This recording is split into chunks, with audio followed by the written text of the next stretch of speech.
अस्सलाम वालेकुम। सीखो सब कुछ में खुश आमदीद। दोस्तों, आज हम एक इन्वेंट्री सिस्टम बनाना सीखेंगे माइक्रोसॉफ्ट एक्सेल में। इस इन्वेंट्री सिस्टम में 4 शीटें हैं। पहली शीट आइटम की है जिसमें तमाम आइटम्स की हम एंट्री करेंगे। उसके बाद दूसरी जो शीट है, जो भी आइटम हम रिसीव करते जाएंगे उसकी एंट्री हम यहाँ करते जाएंगे, और जो भी आइटम हम इशू करते जाएंगे उसकी एंट्री इशूड में आएगी। इस तरीके से स्टॉक में जितने भी रिसीव आइटम है उनकी क्वांटिटी यहाँ आ जाएगी, और इशूड क्वांटिटी जो हुई होगी वो यहाँ आ जाएगी, और जो बच जाएगी रिसीव में से इशूड हम निकालेंगे तो स्टॉक में जो स्टॉक इन्वेंट्री आ जाएगी। तो जो भी स्टॉक अवेलेबल होगा वो यहाँ डिस्प्ले हो जाएगा। आइए देखते हैं इस इन्वेंट्री सिस्टम को कैसे बना सकते हैं। सबसे पहले आप आइटम शीट में आए तो आइटम की एंट्री कर ले। जितने भी आइटम है वो उनको आपको टाइप करना पड़ेगा, जिसमें आइटम नंबर है, आइटम की डिस्क्रिप्शन है और यूनिट्स दिए गए हैं। रिसीव में हमें कुछ काम करना होगा, क्योंकि जैसे ही मैं यहाँ आइटम नंबर लिखूं तो आइटम की डिस्क्रिप्शन और यूनिट्स ऑटोमेटिकली आ जाए। तो इसके लिए हमें VLOOKUP का फंक्शन यूज करना पड़ेगा। फॉर एग्जाम्पल, अगर मैं 101 लिखूं तो उसकी आइटम डिस्क्रिप्शन और यूनिट्स ऑटोमेटिकली आइटम से आ जाए। आइए देखते हैं इसको कैसे किया जा सकता है VLOOKUP के थ्रू। सबसे पहले आप इक्वल टू टाइप करें और VLOOKUP टाइप कर दें। VLOOKUP लिखने के बाद आपको लुकअप रेंज कहाँ से सर्च करवाना है। लुकअप वैल्यू हमारी यह है कि हमें इस आइटम को सर्च करवाना है।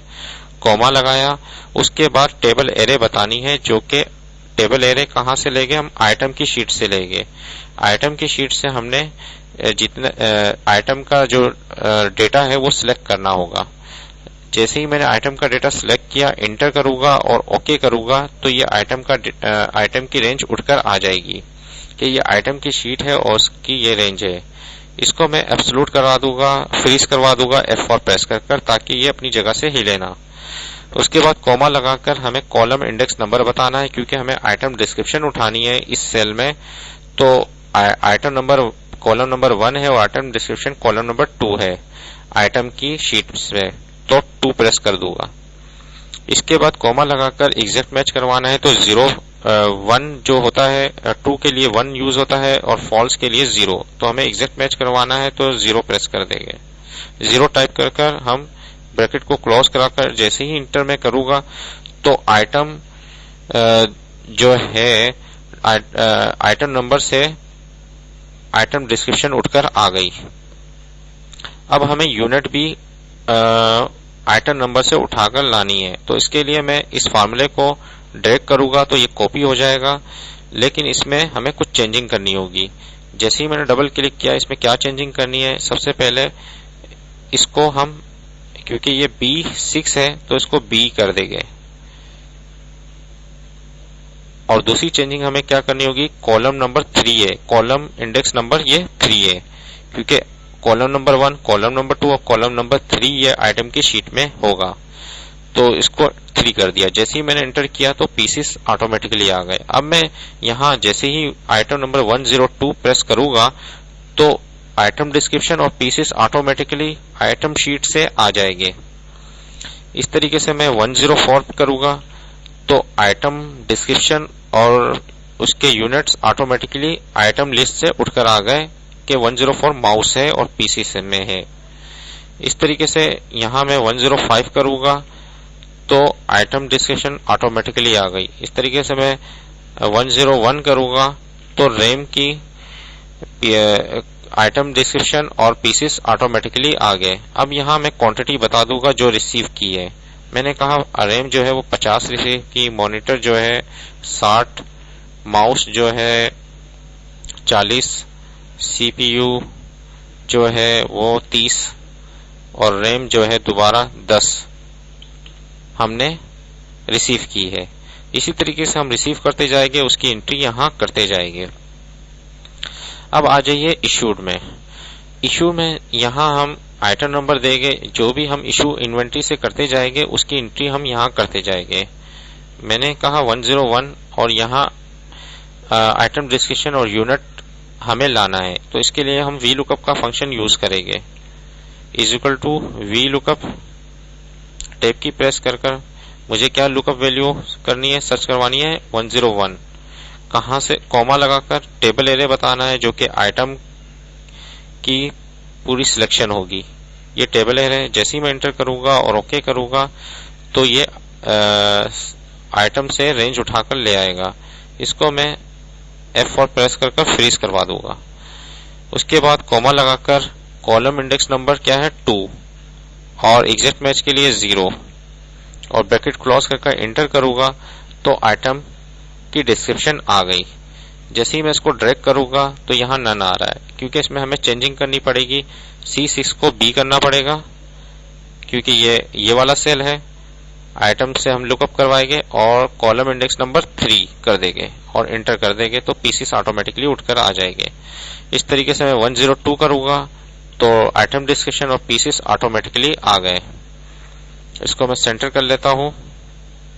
तो इस तरीके से मैं जो भी आइटम इशू होते जाएंगे वो मैं यहाँ आइटम लिखूंगा और तो उसकी डिस्क्रिप्शन आइटम की और पीसेस ऑटोमेटिकली इस शीट पर आ जाएंगे। इस तरीके से मैं इसकी क्वांटिटी बता देता हूं 10 20 10। तो ये आइटम इशू हुए। अब स्टॉक में आ जाते हैं कि कितने आइटम बचे। इसके लिए सबसे पहले मैं आइटम नंबर यहाँ जो भी है जितने भी आइटम में आइटम की शीट में जितने भी नंबर है वो सब मैं यहाँ एंटर करूंगा। तो इसके लिए सबसे बेहतरीन ऑप्शन है इक्वल टू प्रेस कर अब आइटम पर आ जाए और यहाँ से ये फर्स्ट आइटम है इस पर एंटर कर दे तो ये 101 वहां से उठकर आ गया। अब आप इसको ड्रैग करेंगे नीचे की साइड में तो तमाम की आइटम नंबर आ जाएंगे। अब आइटम डिस्क्रिप्शन के लिए आपको यही करना पड़ेगा कि तमाम आइटम डिस्क्रिप्शन उठानी है। तो आप इक्वल टू प्रेस करें और आइटम पर आए और इसमें सेलेक्ट कर लें इस एक आइटम को। इस तरीके से यूनिट इक्वल टू प्रेस कर आइटम की शीट में आकर ये पीसीस को सिलेक्ट कर लिया मैंने, तो ये पीसीस वहां से आइटम की शीट से उठकर आ गया। इसको डबल क्लिक कर दे, इसको भी डबल क्लिक कर दे तो जितने भी आइटम हो गए वो सब के सब इस शीट पर भी आ गए।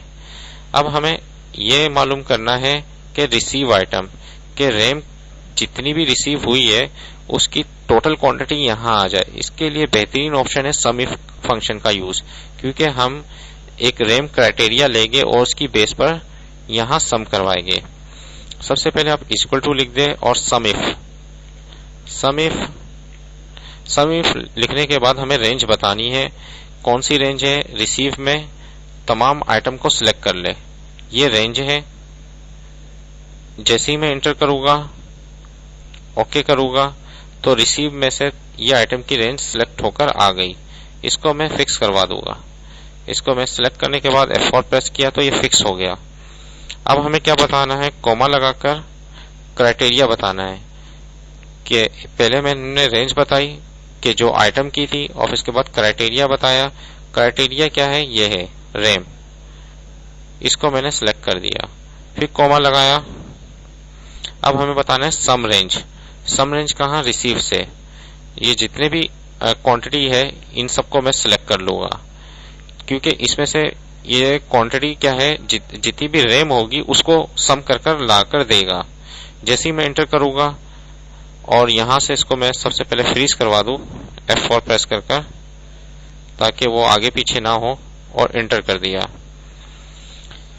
तो देखिए दोस्तों रैम की क्वांटिटी टोटल कितनी हो गई? 60। आइए देखते हैं रिसीव में कितनी क्वांटिटी थी। 50 ये और 10 यहां से हुई, तो टोटल कितनी आ गई? 60 आ गई। जैसे ही मैं इस फॉर्मूले को, क्योंकि मैंने इसमें एक तो आइटम को मैंने फिक्स लिया है और जो क्वांटिटी थी उसको फिक्स लिया है, बाकी इसको फिक्स नहीं लिया। इसकी वजह यह है कि जब मैं इसको ड्रैग करूंगा तो ये B6 से B7 हो जाएगा। इस पर डबल क्लिक किया तो जितनी भी क्वांटिटी थी वो सब आ गई यहाँ।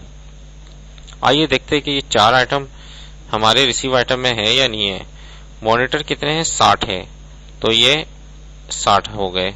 इसके अलावा माउस 40 है, तो माउस कितने हैं? 40 हमने रिसीव किए हैं। इस तरीके से CPU 30 हमने रिसीव किए हैं, तो रिसीव में आकर CPU देखते हैं 30 रिसीव हुए हैं।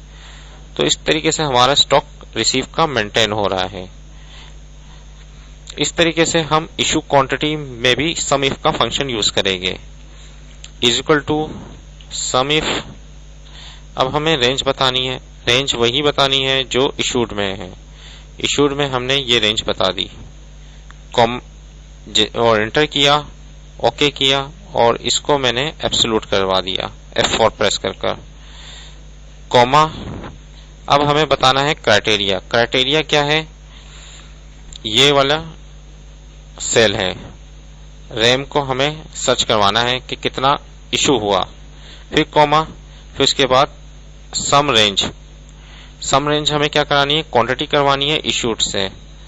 तो मैं इशूड की शीट पर आया और इसको सिलेक्ट कर लिया, जो क्वांटिटी का कॉलम है वो सिलेक्ट कर लिया, इंटर किया, और ये देखिए यहाँ इशूड में भी हम इसको एब्सोल्यूट करवा लेते हैं। इसको F4 प्रेस कर फ्रीज करवा दिया मैंने और ओके कर दिया। तो ये 10 इशू हुई है। आइए देखते हैं रैम कितनी इशू हुई, 10। तो स्टॉक में भी 10 इशू हो गई। अब हमें स्टॉक मालूम कराना है कि कितना स्टॉक बाकी है।